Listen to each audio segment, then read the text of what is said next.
تفضل.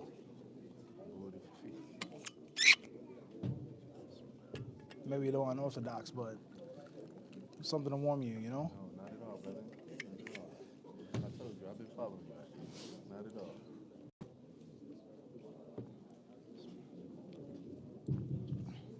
بسم الله الرحمن الرحيم. الحمد لله رب العالمين الصلاة والسلام على رسول الله وعلى آله وصحبه وسلم تسليما كثيرا أما بعد السلام عليكم ورحمة الله وبركاته.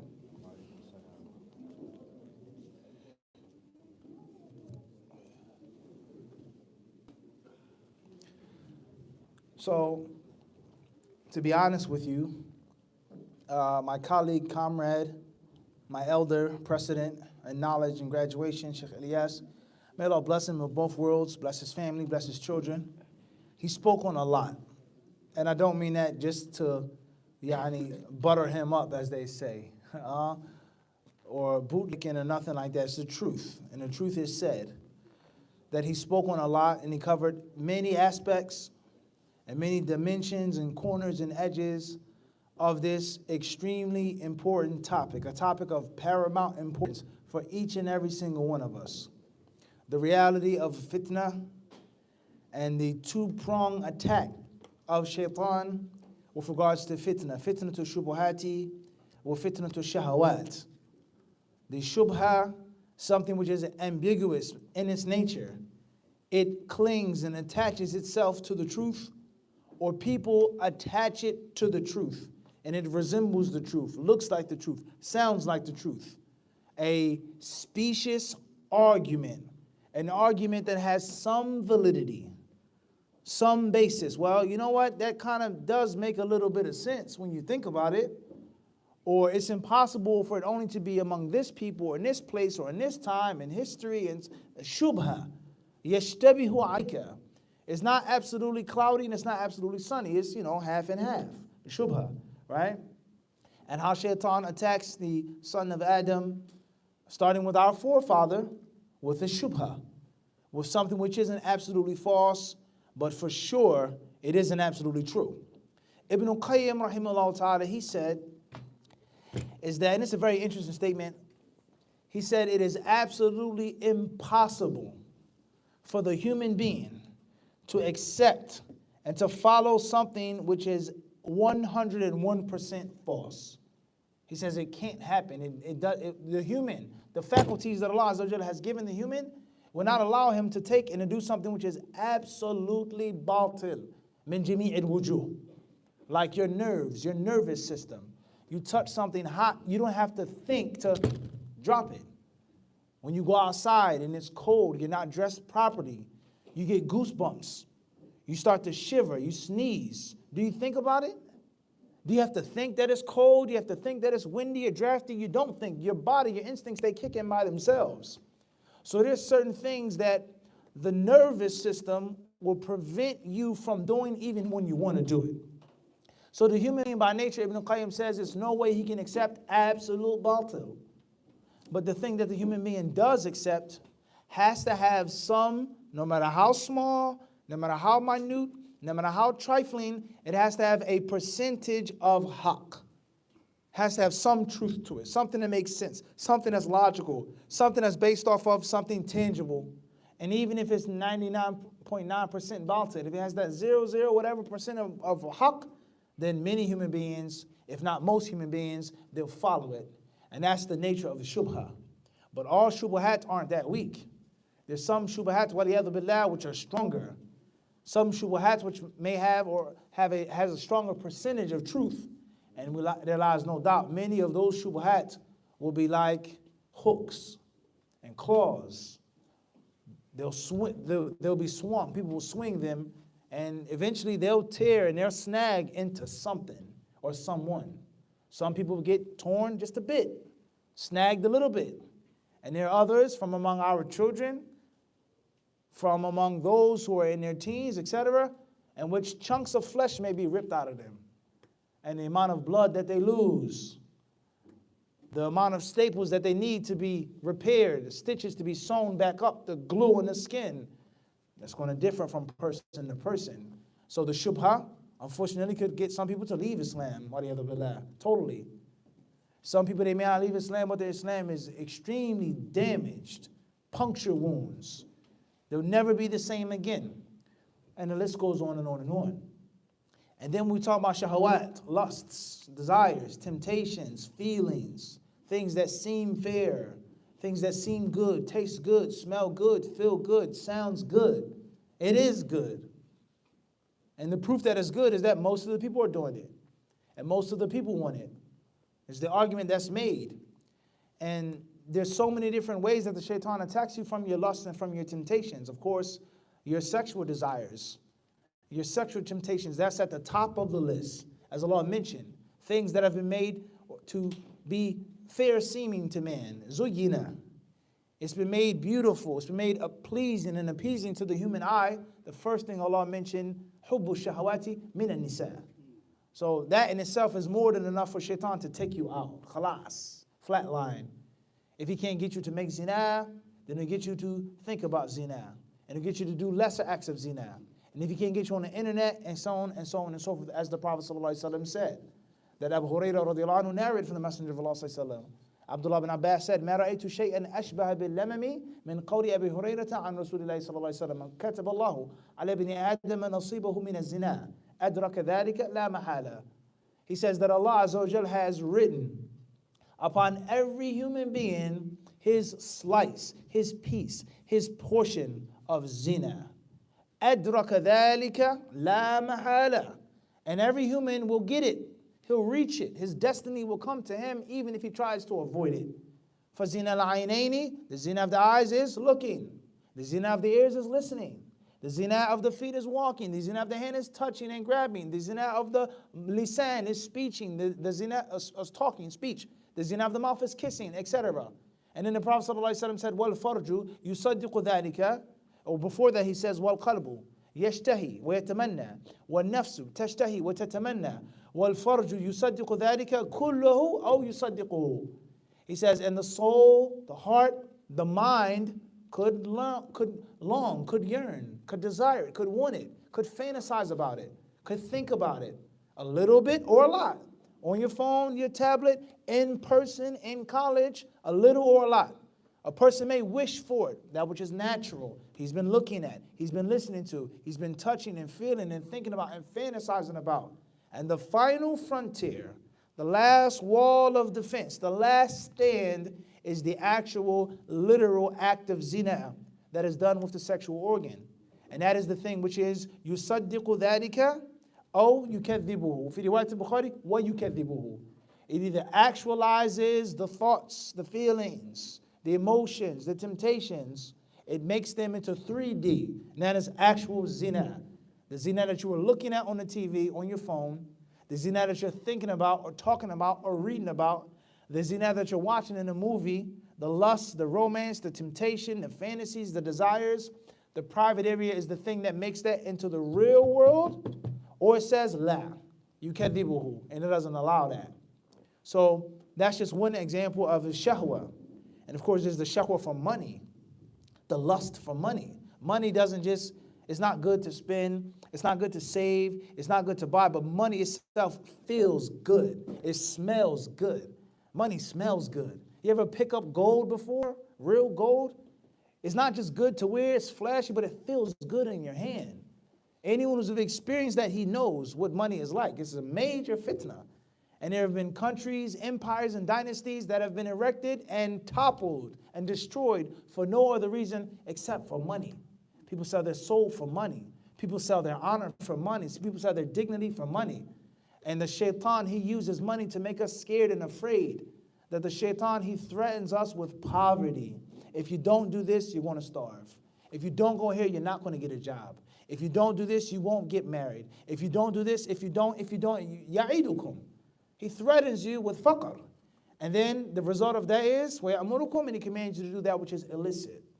And then there's the temptation, there's the lust of fame, being famous, being known, being loved, being accepted.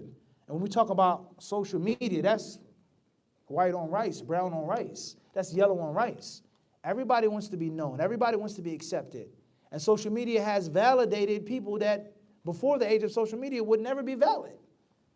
You would not be known, you would be unheard of. But social media, I can stand on my head. I can do a push-up on one finger. I can twirl this. I can juggle this. I can say this. I know him, flan. I can do the stupidest, silliest, most moronic thing, and I can have not thousands, but millions of followers on social media. So the concept of wanting fame, that's something which is a huge problem in our times, but it's not a new thing. In the time of Ahl Hadith, they would talk about different people who jumped into the Hadith world that weren't properly prepared. And they said the shubuhat al-Hadith, the lust, okay? And the person wanted to be a Hadith, he wanted to be a Hafidh, he wanted to be an Imam, but he wasn't suited for it. And then he messed up, he made mistakes, and he started lying on the Prophet ﷺ accidentally.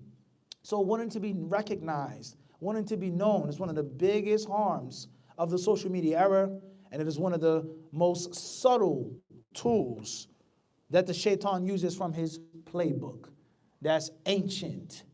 It's an ancient book, and unfortunately that book has been proven to be useful and successful and tactful for centuries.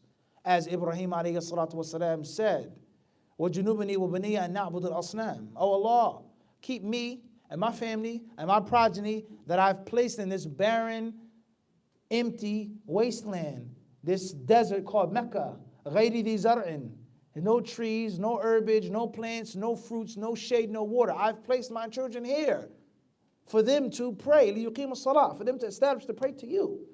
And then Ibrahim alayhi salatu wasalam, after he made dua for himself, he made dua for his family, his children, his offspring, the Muslims that will come from his line, he said, وَجُنُوبِنِي وَبَنِيَّ أَن نَعْبُدَ الْأَصْنَامِ. And oh Allah, keep me, keep my children, keep my progeny, keep my posterity, keep my lineage far and remote from idolatry and paganism, from the worship of idols, from the fitnah of ancestors and spirits and gods and goddesses. Why? Why did Ibrahim make this dua? He took the axe. He took the sledgehammer. He smashed the idols. He destroyed the idols. He lied for the sake of Allah, not once, but more than once. He lied for the preservation of the deen and the preservation of the Muslims at that time. Why was he afraid and scared of shirk and of worshiping of idols? Rabbi innahunna adlalna kathiran min an-nas. Because these idols and the false worship of other than Allah, it has misled yani akthar an-nas. So many people, most people. And included in that term kathira is al-uqala, intelligent people, smart people, brave people, wise people, compassionate people, quote unquote good people. Wahakadha. So the concept of the fitnah of being recognized and being acknowledged and wanting to be loved and accepted, it's a huge problem when we talk about social media. And there are other shahawat as well, other temptations and other lusts that the Muslim is responsible for fighting against. And the Muslim is responsible for his thoughts. He's responsible for controlling his thoughts and repelling the wasawis that come to him. And that's also a huge problem. And in my experiences, being an imam or a counselor or a therapist or a coach, a life coach, whatever you want to call me, whatever name is given to me, Allahumma musta'an, more and beyond, above and beyond marriage and divorce is wiswas. There's a huge pandemic with regards to wiswas. So many Muslims suffer from wiswas. And one of the biggest problems of wiswas is that it causes people to think that they're no longer Muslims, to think that they're kuffar, to think that they're disbelievers. And the most iconic thing that they say, the golden statement is, I have doubts about Allah. I have doubts about the deen. I have doubts about the angels. I have doubts about Yawm al-Qiyamah. And that's not true. No Muslim has doubts about Allah. You don't doubt Allah. There's a thought that comes to your mind, a satanic thought, a whispering comes to you. You try to push it or you don't try to push it away. That's not necessarily shak. So most people, they confuse and they mix between shak and something yakhtur ala al-bal, that which comes to your mind. And the same applies to zina. You may think about it. You may walk down the street. She's very pretty. She's very attractive. No doubt about that. But it doesn't mean I keep thinking and I keep staring. He's handsome. He's cute. He's fly. He's this. I like the way he dressed. I like. Okay, it's natural. But it doesn't mean you keep thinking about it and fantasizing and being obsessed with it. You're responsible for saying, A'udhu billah. You're responsible for fighting, putting up your defenses against your thoughts. And you're responsible for what you say with your tongue.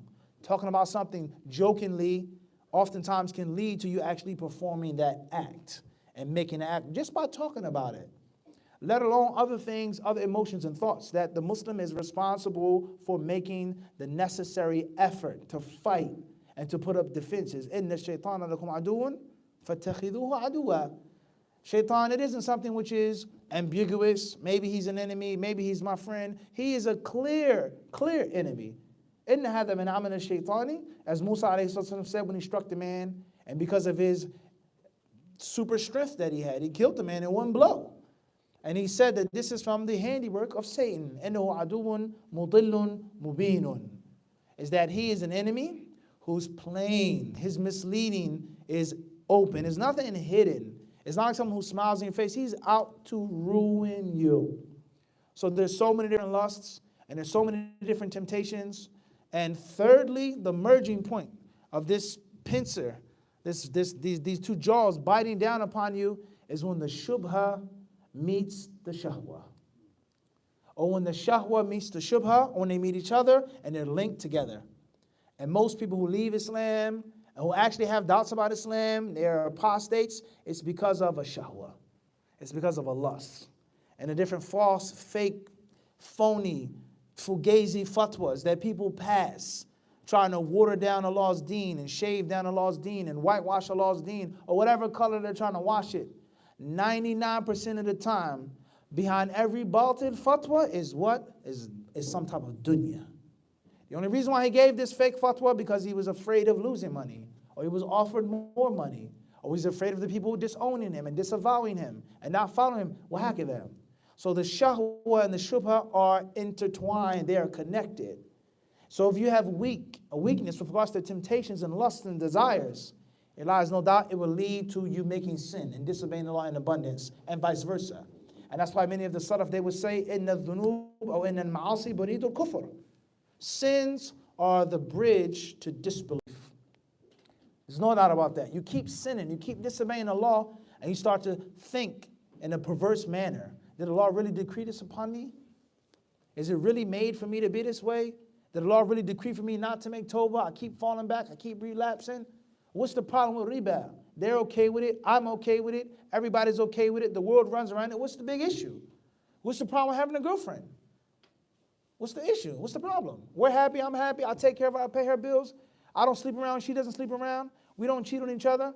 And the people that are married are arguing, fighting, fussing, divorce, custody, civil court, back and forth. You have to pay $1 million to get married, 1 million tons of gold, this party, all of the problems to get married. Why get married? What's the big issue? What's the difference between me and my girlfriend and him and his ex-wife? What's the difference? You start to think, you start to doubt, you start to question. And the next thing you know, you go further and further down that dark path. And the only destination of that dark path is ridda, is apostasy.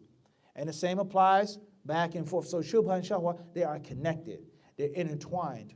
So that in itself isn't a lesson or a class or a talk or a lecture. That's a lecture series on amradul qulub, illnesses of the heart, diseases of the heart, adaw wa dawa, the sickness and the cure, and on shubuhat and on shahawat. And the people, unfortunately, that will suffer the most of this attack is our children. That's a fact. You're too stubborn to leave Islam. Not because you're the most pious, righteous, knowledgeable person, but because of culture. Culture, you can't teach you can't give an old cheetah new spots. You can't give an old leopard new lockets. It's very hard. It's extremely hard, very difficult. But your son, he has a taste, first generation of the American dream. Your grandson, he doesn't know this. He doesn't have this value. He never went through this instant gratification. He was raised in the social media era. We're going to get him. He's in our crosshairs. Well, we can just shoot you. A wound, a flesh wound, you get stitched up, patched up, weakness in the deen. But your son, your grandson, your granddaughter, those are the people we have in our direct sights. And we're going to take them and snatch them. So they have made their plan. They have made their design. Their resolute firmness upon waging war is clear. It's been declared. What are you doing? What am I doing? What are we doing? Sleeping, relaxing, chilling. Oh, alhamdulillah, mashallah, inshallah, that's it. And we all know what happens when a country doesn't take a potential threat as a serious threat. They're just a nuisance, a bunch of raiding marauders. And the next thing you know, they're outside of the castle walls. And the next thing you know, they're building their siege engines and knocking down your castle walls. And then you want to offer terms. Okay, we'll agree, we'll pay you gold. And the invaders say, la, it's too late. Victory is too close by, you can't surrender. It's serious. All right, and this is real life stuff that I'm talking about. One of the most horrific tragedies and atrocities that happened to the Muslim world was the siege of Baghdad. All right, I'm talking about the Dawla Abbasiyya, okay, the Khalifa of the Muslims at the time. All right, and Hulagu Khan was on the outskirts of Baghdad. He said, surrender, give up. There's no way you're going to win. Don't even fight back. If you fight back, everyone will be killed, slaughtered, and destroyed. And if you submit, you can keep your power as long as you pay tribute to us and as long as you become our vassal state. The Khalifa, for one reason or another, he didn't listen. He didn't prepare. He didn't make the necessary steps. And then when the siege went down and the war was declared and the walls were beginning to become knocked down and the army was being withered and torn to pieces and shreds, he says, please send this letter to Hulagu. Let us agree. Let us, we'll give you gold. And Hulagu said, no. That was in the beginning. Victory is clearly in sight now. You think I'm going to accept your terms and surrender now? No, I got you by the jugular vein, at least. So that's the concept, the mentality, is that if you're not ready to fight, كُتِبَ عَلَيْكُمُ الْقِتَالُ وَهُوَ كُرْهٌ لَكُمْ, something that you don't want to do. You want to relax and have fun and chill and sit back. But your enemy isn't relaxing. They're not chilling. They're not sitting back. And don't fight back when it's too late. That's the point I'm trying to get to. You have to take the necessary preparations before it's too late. When they broke into the palace, they got into the castle, he still tried to ransom his way out of death and execution. And he offered them chest after chest after chest of gold. You know what they did? One narration says is that they took the gold coins and they stuffed it in his mouth and they made him swallow the gold. And he says, well, all of this gold, he says, why didn't you buy a bigger army? Why didn't you have better troops? Why didn't you make better defenses for Baghdad, the heart of the Muslim Ummah at that time, in that area? The gold is of no use. It's too late. This gold was supposed to be used to make a better defense and protection and to keep us on the outside of the walls. So that's your life. If you don't fight, if you don't put up your hands, if you don't make your defenses ahead of time, the shaitan will tear you to pieces. Your own nafs will tear you to pieces. The people will tear you to pieces. Whether it's through a shubha, or whether it's through a shahwa, or unfortunately, if it's through what? Both. And that's when the Prophet ﷺ, he tells, he says, "Satakunu fitanun." There will be trials. There's going to be shubuhat and shahawat. There's going to be temptations. There's going to be lust. There's going to be doubts. There's going to be people attacking Islam, criticizing Islam. There are going to be people offering scholarships. There are going to be sports and politics and wars. There's going to be feminism and chauvinism and this ism and that ism. Fitan. It's going to be fitnas. Al-qa'idu fiha khayrun min al-qa'im. The Prophet ﷺ says, he who sits down in the fitna is better than he who's standing up. And one version of the hadith says, An-na'imu fiha khayrun min al-yaqdhan. Is that the sleeper, or the one who's lying or laying down on his side, is better than the one who's yaqdhan, who's awake, sitting up in the bed. You wake up in the morning, you don't always necessarily jump right out of the bed, right? You may sit in your bed, check your phone, look at your phone, play with your phone. You may read a book, you may, whatever you may do. You may have water or some whatever snacks on your dresser, your night table. Oftentimes you don't just jump right out of the bed. You're awake, but you're not up and about. So the Prophet ﷺ tells us that the qa'id, he who's sitting down, or he who's sleeping, he who's muttaji', is better than the one who's sitting up or the one who's standing. وَالْقَائِمُ فِيهَا خَيْرٌ مِنَ الْمَاشِي. And the one who's standing is better than the one who walks. وَالْمَاشِي فِيهَا خَيْرٌ مِنَ السَّعِي. And the one who's walking is better than the one who's running. The Prophet ﷺ, he then says, and this is the point that I want from the hadith, it says, مَنْ تَشَرَّفَ لَهَا تَسْتَشْرِفُ يعني تُهْلِكُهُ وَتُدَمِّرُهُ وَتَقْضِي عَلَيْهِ. Is the one who exposes himself to fitan. The one who thinks that he's made of steel and iron. I'm indestructible, I'm invincible, nothing can beat me. I can go and look at the stuff and not fall into it. I can listen to the stuff and not fall into it. I can get a taste of the hayat dunya without becoming a slave of it. I can mix with the other sex without fall into my nature. I can deal with the people who get money on the streets selling drugs and not be a drug dealer, et cetera, et cetera. I can be with the people who have so many people that they've killed and murdered, and I can kill and murder myself or fall into the act myself, et cetera. Man tasharrafa laha. I want to stick my neck into politics. I can't even govern my own household. I'm not even a thorough politician in my own house. I have dysfunctionality with my children, with my wife, with this one or that one, but I want to get involved with the politics of the world, political science of the world, of the masjids, of the centers. Man tasharrafa laha.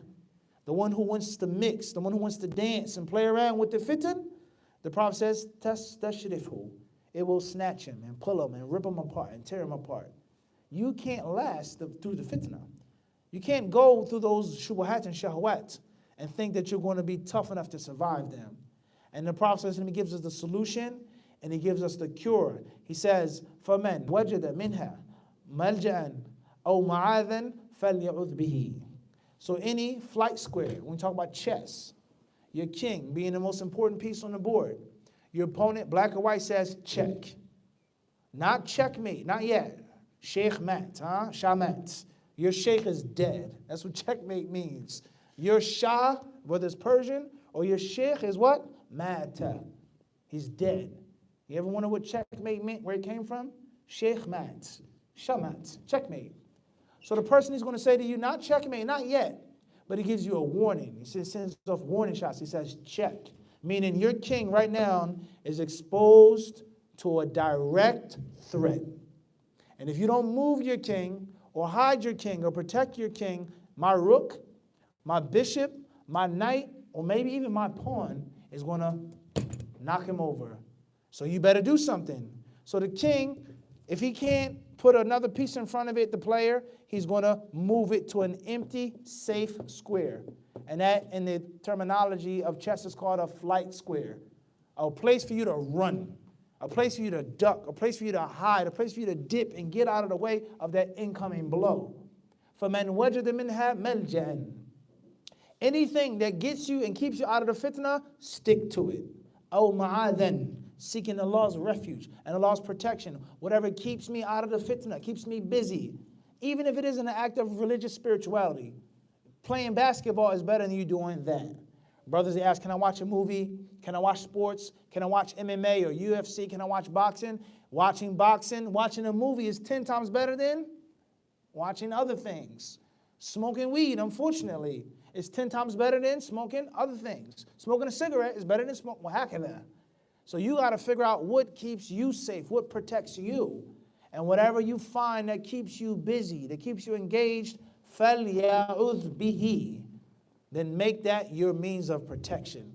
Keeping you out of the fitnah, out of the shahwat, away from the shubuhat, and keeping you safe and sound. It doesn't matter what square you go to. The moment your opponent says check, you cannot move another piece on the board and tell you what? Protect your king. And if you don't want to protect your king, an inferior piece will come and topple your king. So it's words of wisdom. Be mindful of shubuhat. Be mindful of shahwat, lust, desires, doubts.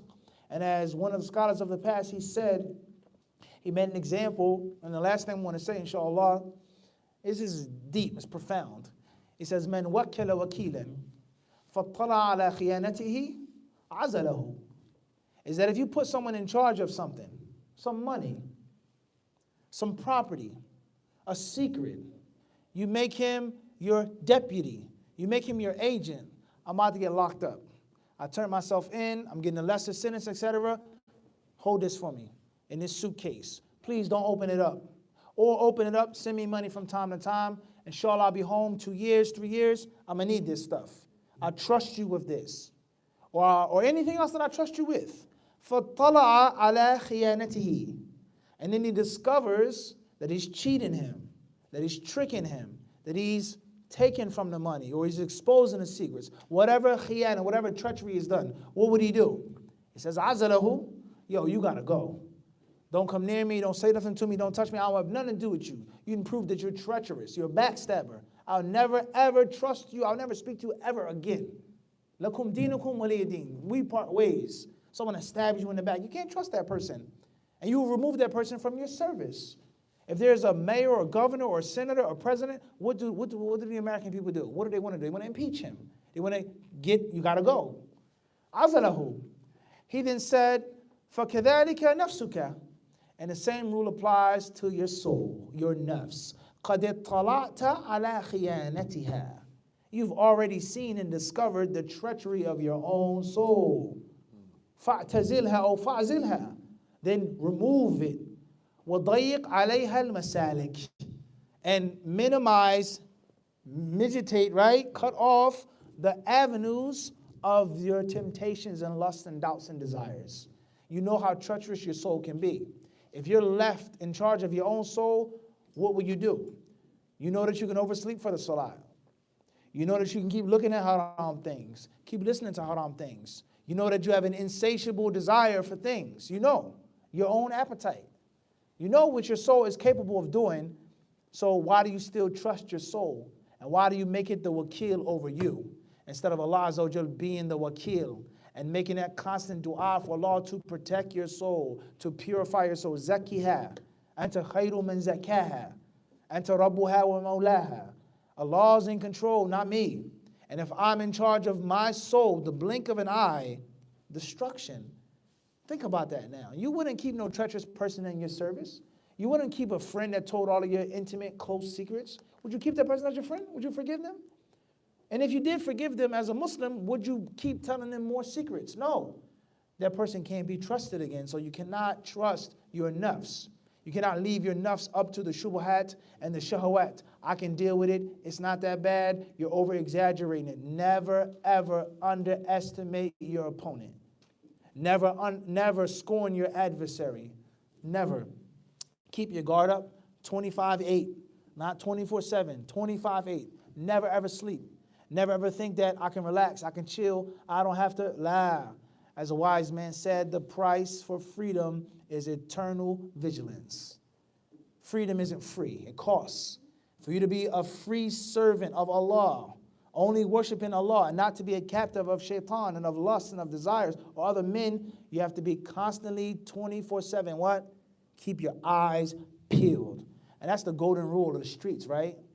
Keep your eyes and ears open at all times. You go to the store, you go here, you do this. Keep your eyes and your ears peeled at all times. And another golden rule of the streets is what? Never trust what? Nobody. No one. Never. So why do people who want to be in the street life, and then they come and they convert, they get back, they come to Islam, they forget those principles that are true, valuable principles? Keep your eyes and ears open at all times, and never trust your nafs to be the one that's going to do the right thing. But put your trust in Allah subhanahu wa ta'ala. وَتَوَكَّلْ عَلَى الْحَيِّ الَّذِي لَا يَمُوتُ. He who is ever living and never ever dies. The Prophet ﷺ says, إِنَّ اللَّهَ لَا يَنَامُ. Allah sleeps not. And it's unnecessary for him to sleep. The human being, no matter how vigilant he may be, one time or another is going to what? He's going to sleep. He's going to close his eyes. He's going to lower his guard. He's going to let down his defenses. And at that time, so we ask Allah Azza wa Jalla to protect us and to keep us firm and to keep us safe from shubuhat, from shahawat, and from the cocktail and the mix of both of them together. Wala hawla wala quwwata illa billah. Thank you very much. I appreciate your respect, your attention. I appreciate your attendance. Most of you guys are young. It's a Saturday night. You could be doing 1,000,001 things instead of sitting here listening to me, listening to us. So may Allah Azza wa Jalla keep you firm. May Allah keep you guided. May Allah protect all of our children. And may Allah Azza wa Jalla allow us to be beacons of light. Allow us to be those who guide others and not mislead. هذا وصلى الله وسلم وبارك على عبده ورسوله نبينا وإمامنا محمد. And of course, last but not least, after thanking Sheikh Ilyas for his beneficial lecture, I thank all of the organizers, all of the program directors, all of the foot soldiers from top to bottom, everyone that was included and involved in this Dawah trip, the Roots program, here at the Aman Center, all of the different masajid and everything. All good that has come our way in this trip. May Allah Azza wa Jalla reward you well. May Allah keep you firm. Alhamdulillahi Rabbil Alameen.